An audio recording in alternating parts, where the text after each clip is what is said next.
தம்பி 10th பிரியாவை love பண்றியாமே கேள்விப்பட்டேன். ஆமா, இப்ப என்ன அதுக்கு? மச்சான் 10 மாசமா லவ் பண்றான். யார? என்னையா? ஏய் பிரியாவை லவ் பண்றான்டா. அது அவகிட்ட போய் சொல்லுங்கடா. ஆமா குஞ்சிங்களா, ஏன்டா என்கிட்ட சொல்றீங்க? நான் மச்சான் பேசுறா. டேய் சீரியஸா பேசுறீங்க. 10th பக்கம் போகாத. ஏன் அங்க பள்ளம் தோண்டி வச்சிருக்காங்களா? நான் மச்சான். பேசுறா. டேய் வெறுப்பேத்தினிக்கிறியா? மச்சான் சீரியஸா லவ் பண்றான்டா. அவன் அவ்வளவு ஒர்த் இல்ல. டேய் மச்சான் ரேஞ்சுக்கு அவன் சுட்ட முடியா சுண்டி விட்டால டைம்ல 10 பிரியா அவளுண்டா. அப்ப 10 மாசமா சுண்டாம கிண்டிருந்தானா? நான் மச்சான். டேய் நீ என்ன மச்சான் கேக்குறதுக்கு அவனை கூட்டு வந்தா? நீ அவனை கலாய்ப்பன்னு பார்த்தா அவன் நம்மள கலாய்க்கிறதுக்கு பாயிண்ட் எடுத்து குத்துனுக்குறா. டேய் உன்னால நான் மச்சான் டென்ஷன் ஆறான். விட்டுறா.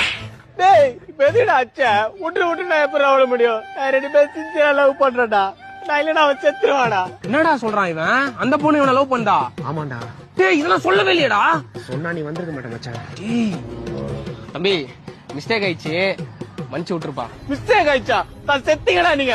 ஆளை கூட்டு வந்து அடிக்கிறதுல உங்க வீட்டுக்கு அடையாளம் தெரியாத மாதிரி பண்றேன்டா. தம்பி ஆள்லாம் கூட்டு வராதா? எனக்கு யாருமே தெரியாதுடா. டேய் முன்னாலடா. மச்சான் ஆள்ற அப்படியே சேர்த்து விடா. ஏய் அது அவன் ஆள்றா. ஊரா முறை நீ என்ன ஆசைப்படுற? மச்சான் 10 மாசமா பாத்துன்னு இருக்கேன்டா. 10 மாசமா நீ பாத்துனே இருந்தா அப்படிதான் உள்ள போய் அவனா தூக்கிட்டு போவான். 4 வாரத்தை போய் பேசிருக்கணும். உங்களாலே ஊர் மேல வாய் விட்டு எல்லா ஏரியால நான் அடிக்க தரான்டா ஜான்விக் மாதிரி. அவன் வரத்துக்குள்ள வா போயிடலாம். நான் வரடா. பிரியாக்காக எத்தனை பேர் வந்தாலும் நிப்பண்டா. டேய் ஆமா குஞ்சிங்களா, இப்ப வாங்கடா. டேய் வாடா ஓடி.